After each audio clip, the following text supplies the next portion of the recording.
সালাম আলাইকুম। আওয়ামী লীগ সরকারের মধ্যে একজন সৌভাগ্যবান পুরুষ ছিল যিনি ঝড়ের চেয়েও শক্তিশালী। অর্থাৎ কথা বলছি আমাদের বাংলাদেশের বর্তমান যিনি রাষ্ট্রপতি আওয়ামী লীগ সরকারের সময় নিয়োগপ্রাপ্ত শাহাবুদ্দিন চুপ্পু ভাই।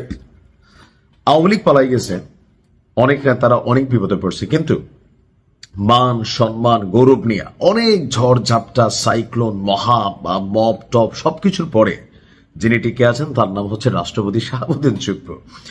তো সর্বশেষ শাহাবুদ্দিন চুপ্পুর একটা বক্তব্যকে কেন্দ্র করে বিএনপি এবং জামাতের মধ্যে সংসদ থেকে শুরু করে মাঠ পর্যায়ে এসেও যেই ঘটনাগুলা ঘটছে, তো কেউ কেউ বলছেন যে রাষ্ট্রপতির এক ভাষণে বিএনপি জামাতের মধ্যে একই খেলা শুরু হলো, বা বিএনপি জামাতকে কি রাষ্ট্রপতি লাগাই দিলেন? না, তিনি আসলে লাগান নাই, তিনি তার বক্তব্য দিয়েছেন। তার এই বক্তব্যকে কেন্দ্র করে সংসদে যেমন ওই দিন বিশৃঙ্খলা ঘটেছে, এর পাশাপাশি ঠাকুরগাঁওয়ের রানী শঙ্কৈল উপজেলায় রাষ্ট্রপতির ভাষণকে কেন্দ্র করে তর্কের জেরে বিএনপি এবং জামাত নেতাকর্মীদের মধ্যে ব্যাপক সংঘর্ষ ঘটেছে।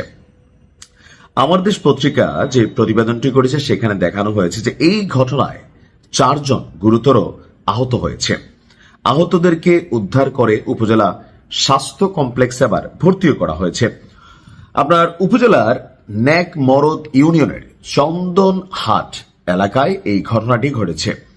সূত্র বলছে জাতীয় সংসদের প্রথম অধিবেশনে রাষ্ট্রপতির ভাষণ নিয়ে আলোচনা করছিলেন স্থানীয় আপনার যে যুবদল নেতাকর্মীরা। এই সময় তারা জামায়াতের সংসদ সদস্যদের কক্ষ ত্যাগের বিষয়টি নিয়ে সমালোচনা করলে সেখানে উপস্থিত নেকমরদ ইউনিয়নের ওয়ার্ড জামায়াত সভাপতি আক্তার হোসেন প্রতিবাদ জানান। অর্থাৎ রাষ্ট্রপতি যেদিন ভাষণ দিয়েছিলেন সেখানে আমাদের জামাতের যারা এমপিরা ছিলেন, এনসিপির যারা ছিলেন, তারা ওয়াকআউট করেছিলেন। যদি বিএনপি এটাকে পাত্তা দেয় নাই, এটা ঘটতে পারে। তো এই বিষয়টা নিয়ে যখন চায়ের টেবিলে বক্তব্য হচ্ছিল, তখন সেখানে উপজেলা জামাতের যিনি সভাপতি তিনি আবার এটার প্রতিবাদ জানান। এই নিয়ে উভয় পক্ষের মধ্যে তর্ক বিতর্ক শুরু হয়।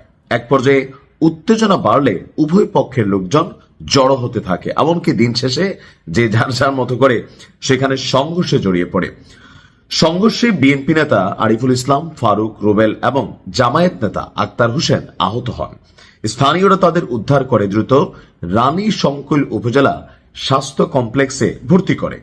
এরপর এলাকায় উত্তেজনা ছড়িয়ে পড়ে, যেহেতু দুই দলই সরকারি আছে, তো পুলিশ আপনার ঘটনাস্থলে পৌঁছায় এবং পরিস্থিতি দ্রুত নিয়ন্ত্রণে আনে। এরপর তিনি বিএনপি নেতা আরিফুল ইসলাম 7 জনের নাম উল্লেখ করে থানায় একটি মামলা দায়ের করে। অপরদিকে জামায়াত নেতা রবিউল ইসলাম তিনি আবার পাল্টাপাল্টি 5 জনের বিরুদ্ধে মামলা করেন।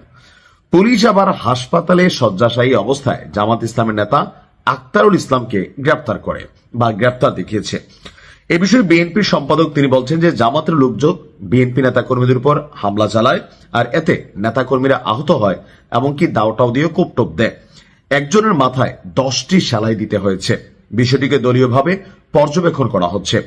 অপরদিকে জামাত ইসলামের প্রেস সেক্রেটারি তিনি বলছেন আমাদের কর্মীরা মাথা ফেটে 10 সেলাই হয়েছে। এরপরও তাকে হাসপাতালে ভর্তি অবস্থায় পুলিশ গ্রেফতার দেখিয়েছে, যা অমানবিক। তো আসলে এখন সরকার পড়ছে বিপদে, পুলিশও পড়ছে বিপদে, যে কোন দিকে যাবে আর কোন দিকে যাবে না। তো সবকিছু মিলিয়ে আমার কাছে মনে হয় যে রাষ্ট্রপতি তিনি আসলে বিএনপি জামাতের মধ্যে এমন লাগান লাগাই দিচ্ছেন এক বক্তব্য দিয়া, যদি এখানে তার কোনো দোষ নাই, কিন্তু পলিটিক্যাল পয়েন্ট অফ ভিউতে সংঘর্ষ হয়ে গেছে। ভালো থাকবেন, আসসালামু আলাইকুম।